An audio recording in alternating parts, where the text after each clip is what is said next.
keutamaan dan kemuliaan suatu amal atau faidah suatu amal, begitu juga anjuran untuk melakukan ketaatan, at-tarhib, peringatan untuk menjauhi suatu perbuatan. Boleh di dalam 3 perkara ini kita menjadikan landasan untuk melakukannya adalah hadis. Setelah kemarin kita jelaskan tentang faedah mengamalkan satu keutamaan suatu amalan, mana kata Imam An-Nawawi rahimahullah taala, sehendaknya bagi siapa saja yang sampai kepadanya, dia dengar di satu majelis, dia baca dan dia pastikan sumbernya benar, bisa dipertanggungjawabkan, ada keutamaan suatu amalan, maka seharusnya dia melakukan amalan tersebut walaupun hanya 1 kali. Kata Imam Nawawi, walaupun hanya 1 kali, agar supaya dia kelak termasuk digolongkan menjadi orang-orang yang ahli dalam amal ibadah tersebut. Dan ini kata Imam An-Nawawi paling sedikit bagi muslim yang ingin mendekatkan dirinya kepada Allah Subhanahu wa taala apabila mendengarkan suatu faedah keutamaan amalan tertentu, maka paling tidak dia lakukan walaupun cuma 1 kali dalam seumur hidupnya. Itu kalau dia tidak bisa. Hanya di sini Imam Nawawi mengatakan kalau dia memang benar-benar tidak bisa. Kalau dia bisa, maka seharusnya seorang mukmin itu dia tidak pernah kenyang dari kebaikan, tidak pernah merasa puas dengan ketaatan, tidak pernah merasa dirinya sudah melakukan banyak hal. Ini beda orang mukmin dengan orang kafir. Orang mukmin, kata Nabi, la yashba' min khairin, tidak pernah merasa kenyang dari kebaikan. Sampai kapan? Sampai ajal menjemputnya. Sampai ajal menjemputnya, barulah selesai dia melakukan suatu ketaatan. Ciri-ciri orang yang beriman apabila mendengar suatu keutamaan, mendengar suatu fadilah di dalam suatu amalan, dia akan mengejarnya, dia akan berusaha untuk melakukannya, dia akan berusaha untuk memperbanyak dari ibadah tersebut yang sudah dia dengar keutamaan dan kemuliaannya. Kemudian kali ini Imam Nawawi ingin mengajarkan kita. Sekarang kan kemarin tahu nih satu kaidah penting dari Imam Nawawi, dengar satu keutamaan ibadah, lakukan walaupun cuma 1 kali seumur hidup. Kalau cuma bisa melakukannya 1 kali, tapi kalau bisa lebih, kenapa kita tidak melakukan lebih? Itu kaidah yang pertama yang diberikan oleh Imam Nawawi. Yang kedua, kata Imam Nawawi, para ulama ahli hadis, orang-orang ahli dalam ilmu fikih, dan ulama-ulama lain yang mengatakan boleh dan justru dianjurkan, kata Imam Nawawi, di dalam fadhail amal, di dalam keutamaan dan kemuliaan suatu amal atau faidah suatu amal, begitu juga anjuran untuk melakukan ketaatan, at-tarhib, peringatan untuk menjauhi suatu perbuatan. Boleh di dalam 3 perkara ini kita menjadikan landasan untuk melakukannya adalah hadis dhaif. Kita perlu belajar, jangan hanya tahu oh ini orang-orang banyak melakukan, jadi saya juga melakukan. Oh ini orang-orang banyak meninggalkan, oh jadi saya meninggalkan. Ada lagi yang lebih parah. Oh di surau kami tidak pernah ada acara begini, berarti itu haram. Patokan dia di dalam menghalalkan dan mengharamkan suatu ibadah adalah surau dia. Kalau di surau dia dilakukan berarti boleh. Kalau di surau dia tidak dilakukan berarti tidak boleh. Dan masih banyak adat-adat yang dijadikan orang standar hukum. Ada, tapi dijadikan standar hukum oleh orang-orang. Nah ini sebenarnya tidak ilmiah sekali, karena yang namanya ilmiah di dalam penentuan hukum itu harus berdasarkan dalil yang jelas dari para ulama. Nah untuk itu Imam Nawawi memberikan kita penjelasan. Hadis itu ada sahih, ada hadis hasan, ada hadis dhaif, ada lagi yang lebih parah, hadis maudhu. Hadis maudhu ini adalah hadis di mana seseorang menyebutnya hadis tapi dia tidak bersumber dari baginda Rasulullah Shallallahu Alaihi Wasallam. Kalau kita lihat, bukan mengajak kepada kemaksiatan, bukan mengajak kepada pelanggaran terhadap perintah Allah, dia mengajak kepada kebaikan. Nah, kenapa kok bisa dibilang itu hadis maudhu atau hadis yang dikarang-karang? Jadi standar ulama di dalam menentukan hadis ini, kata para ulama ahli hadis adalah ini omongan langsung keluar dari Nabi atau tidak, baik buruknya nggak dibahas. Jadi kalau dia baik sekalipun, kalau tidak keluar dari baginda Rasulullah, namanya bukan hadis. Nah, ini kita harus hati-hati, karena tidak semua ucapan baik itu hadis. Banyak pepatah ucapan baik, perumpamaan ucapan baik, begitu juga kata-kata mutiara dari orang-orang bijak, ucapan baik. Apakah serta-merta tersebut itu hadis baginda Rasulullah?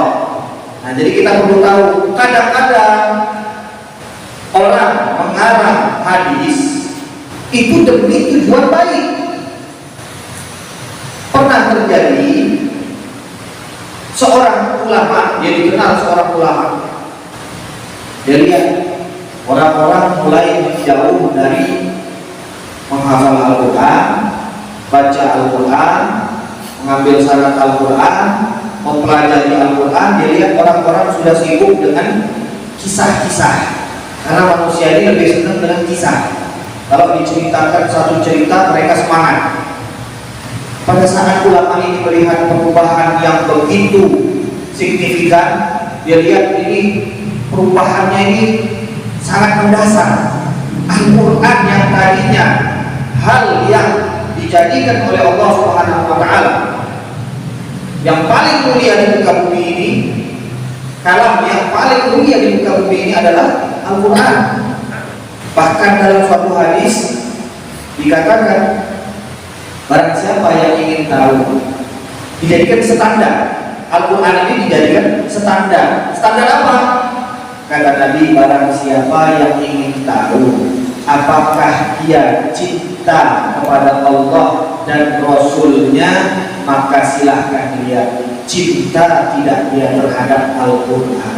Kalau dia cinta kepada Al-Quran, ini tanda kalau dia cinta Allah, dia cinta kepada Rasulullah SAW. Cinta kepada Al-Quran mengharuskan kita cemburu apabila Al-Quran ini tidak lagi dibaca, cemburu kalau Al-Quran ini tidak lagi dipelajari, cemburu kalau Al-Quran ini banyak orang-orang bahkan jangankan mempelajari makna, memahami Al-Quran, membacanya saja masih banyak yang salah. Nah, ini keadaan yang sangat memprihatinkan kita umat muslimin di akhir zaman. Belum lagi kita dengar kalau tidak ada kecemburuan pada saat Al-Quran dihina oleh orang lain. Apalagi sampai kejadian seperti kemarin Al-Quran dibakar. Mudah-mudahan orang yang membakarnya itu dapat balasan dari Allah Subhanahu wa Ta'ala. Di sini kita ingin menjelaskan bahwa Al-Quran itu adalah hal yang paling mulia. Setelah kau masuk ke dalam kuburan, ditanya oleh Allah Subhanahu wa Ta'ala. Kitab suci yang ditanya itu Al-Quran, yang ditanya di dalam kuburan. Ditanya di dalam kuburan, Al-Quran ini kitab suci kita orang Islam yang ditanya di dalam, bahkan kita sudah sampai di dalam kuburan, ditanya oleh Allah Subhanahu wa Ta'ala. Untuk itu Al-Quran ini dijadikan oleh baginda Rasulullah sebagai standar. Kalau kau mau tahu kau cinta kepada Allah atau cinta kepada Rasulullah atau belum, lihat bagaimana engkau terhadap Al-Quran. Berapa banyak kau memegang Al-Quran sehari-hari? Banyak memegang Quran atau banyak memegang HP? Satu hari kita lihat, ukur, coba satu hari kita introspeksi. Satu hari kita lihat banyak mana kita megang Al-Quran atau kita megang HP. Dua-dua letak Quran kami ada di dalam HP datang. Ya, coba lihat banyak mana buka Al-Quran yang ada di HP atau buka WhatsApp yang ada di HP atau buka Instagram yang ada di HP. Kalau kita lihat, nanti itu kan biasanya di HP itu ada apa namanya tuh? Riwayat. Ada riwayat penggunaan, ada riwayat penggunaan. Coba lihat aplikasi yang kita buka, Al-Quran 5 menit, 10 menit, WhatsApp 2 jam, Instagram sejam setengah, Facebook setengah jam, belum YouTube-nya nih, sampai bela-belain beli YouTube yang 1 hari penuh, murah 2.000 kata dia, murah 2.000 untuk 1 hari penuh. Ini memang sengaja kita dilalaikan dengan hal-hal yang murah supaya kita lebih sibuk buka-buka video yang gak penting. Itu juga banyak strategi setan di dalam menjerumuskan kita dan menjauhkan kita dari Al-Quran, dari kajian ilmu agama, dari sholat berjamaah dengan WhatsApp. WhatsApp ini kabar, kadang-kadang itu cuma ngeliat grup-grup. Tangannya cepat, bacanya sempat. Cuma kalau lagi di acara penting, lagi mau baca Al-Quran, kata setan, coba kami tengoklah dulu, barangkali ada kabar penting. Belum tahu nggak ada orang meninggal, belum tahu ada orang sakit, manfaat WhatsApp dulu. Gak lagi dari, padahal tengah tahlil, tengah majelis, kita dulu sebentar aja. Tidak ada apa lah. Lihat lagi, masuk lagi grup satunya, lihat lagi, masuk lagi grup satunya, lihat lagi. Tidak ada yang penting ternyata. Jadi kata setan tadi, lihatlah dulu. Nanti kalau belum tahu ada yang penting. Begitu juga nanti seterusnya. Setelah dia buka WhatsApp, nah pada di WhatsApp yang penting juga tengok Facebook. Barangkali nanti ada hal-hal yang belum ketahui, ada ilmu-ilmu bermanfaat. Ini tengah acara biasanya setan kalau kita nyuruh buka-buka barang-barang ini. Nah nanti lihat ada iklan yang joget-joget tengah majelis, kadang-kadang orang macam ini. Belum lagi kita gara-gara HP hilang rasa hormat kepada orang lain. Sebelum ada HP, orang bicara itu saling menghadap, bertatap muka. Dan kalau yang satu bicara, yang satu mendengarkan, dan mendengarkan dengan seksama. Dia tahu apa topik yang dia omong orang, dia tahu. Kalau tidak, dia dengar ujung aja. Di sambil begini, orang bercakap, dia dengar ujung apa dia. Lalas setengah menit baru ada kabar dia jawab. Tunggu dengar juga. Padahal dia nyambung sama aku yang ditanya sama orang. Hilang rasa hormat di dalam keseharian kita. Kalau sudah duduk 4, 5, 6 orang, kalau dulu kita bercerita, bahas satu pembahasan, berdiskusi. Kalau sekarang 5 orang duduk, 6 orang duduk, masing-masing usap. Ini usapan-usapan yang membuat kita tidak lagi berbicara, membuat kita tidak lagi berdiskusi. 6 orang duduk, ini belum lagi yang anak-anak muda yang sudah cenderung dengan game-game online. Bukan cuma anak muda ternyata, anak-anak kecil sekarang. Kalau dulu kumpul-kumpul main patung lele, kumpul-kumpul main serau-serau, kumpul-kumpul main, aktivitas fisik mereka masih berjalan. Sekarang kumpul, duduk, semua diam, jangan dia main game, semuanya main game. 6 orang, 5 orang, 2 jam, 3 jam. Orang tua bilang, daripada dia main narkoba, dia main game. Betul kan? Daripada dia narkoba, dengan dia game. Dan anak-anak kecil tadi, daripada dia nanti nonton-nonton dan berjata, lalu dia main game. Betul. Kalau main gamenya kau batasi, itu betul. Kalimat itu betul. Tapi kalau kau bebaskan dia bermain game sampai dia bosan, maka ketahuilah tidak ada yang namanya bosan di dalam main game. Jadi anak itu kalau dibiarkan 24 jam dia main game, tidak ada yang namanya bosan.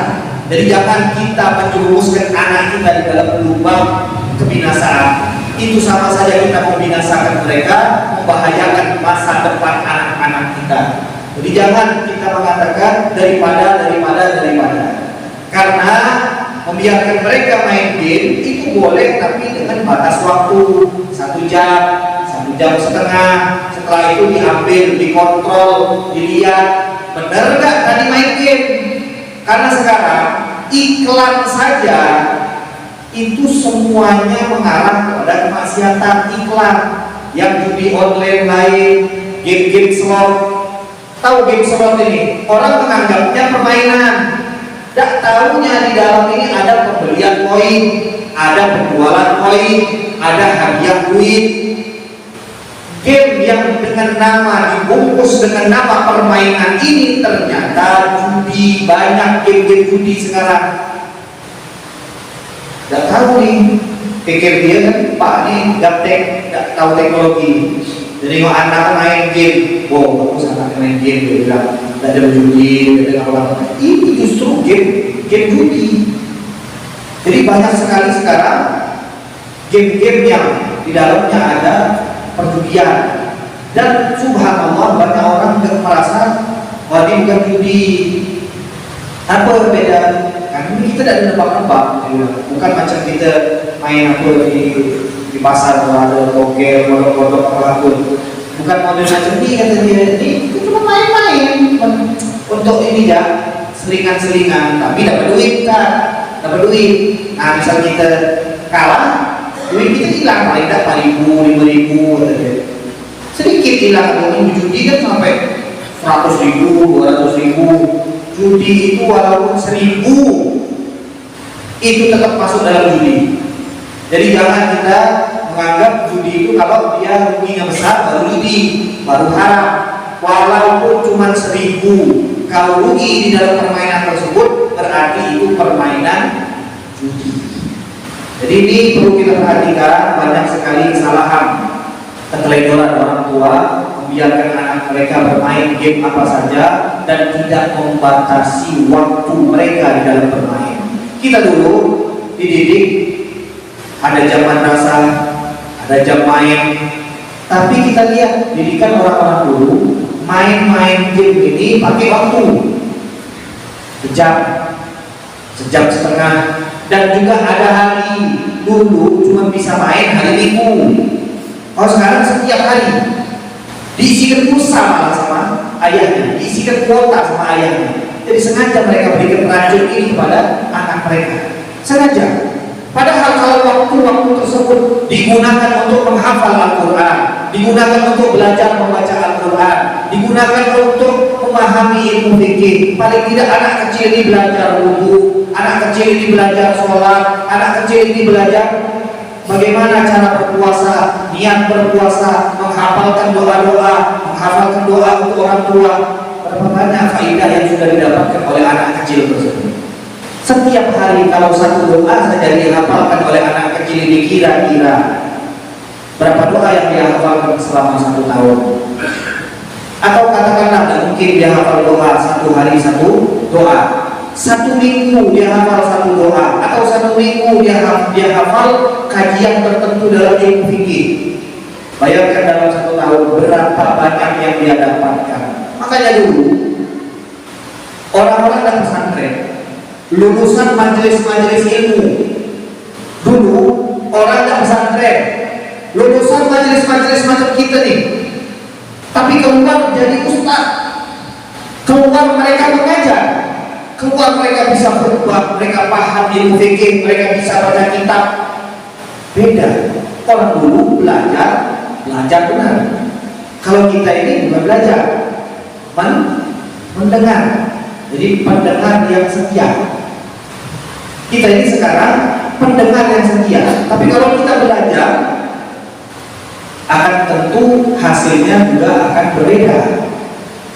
Dan kita lihat perbedaan ini ada di majelis-majelis orang dulu, di mana mereka tidak keluar dari majelis mereka 2 tahun, 3 tahun, 4 tahun, itu kualitasnya mirip-mirip dengan orang pondok pesantren, walaupun tidak sama. Tapi ilmu-ilmu yang dikuasai oleh orang-orang pondok pesantren itu sudah mereka kuasai 2 tahun, 3 tahun dengan kesungguhan. Memang majelis ilmu hanya belajar 1 jam 1 hari. Di pondok pesantren 6 jam, ada yang 8 jam sehari belajar. Ya wajar kalau berbeda. Tapi kalau dengan kesungguhan 1 jam, dengan kesungguhan, mereka akan mendapatkan faedah yang lebih. Mereka akan mendapatkan wawasan yang lebih. Yang jadi pembeda ini adalah kesungguhan. Ada orang di tempat belajar khusus, tapi belajar tidak sungguh-sungguh, kalah sama orang yang belajar di majelis ilmu, tapi dengan sungguh-sungguh. Jadi di sini kita kembali pada pembahasan yang diajarkan oleh Imam An-Nawawi rahimahullah taala, di mana kata beliau hadis itu ada yang sahih, ada yang hasan, ada yang dhaif.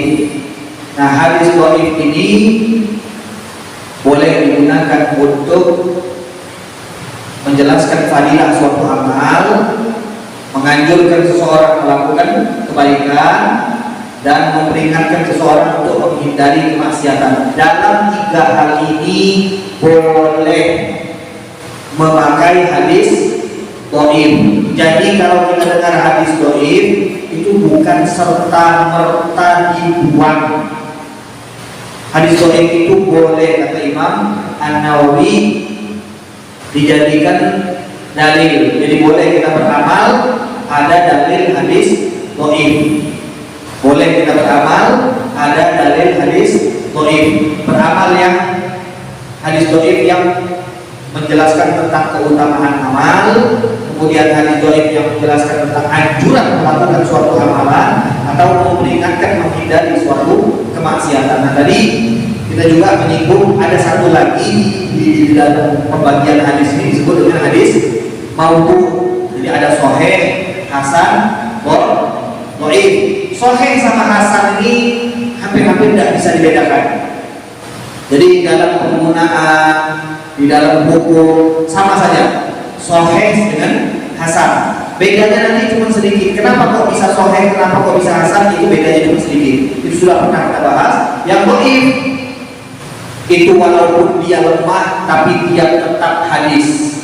Itu bedanya dengan yang maudhu. Kalau maudhu dia bukan hadis, tapi kenapa kita sebut dia hadis? Karena orang yang mengarang mengatakan itu hadis. Orang yang mengarangnya mengatakan itu hadis. Makanya dinamakan hadis maudhu, hadis yang dikarang.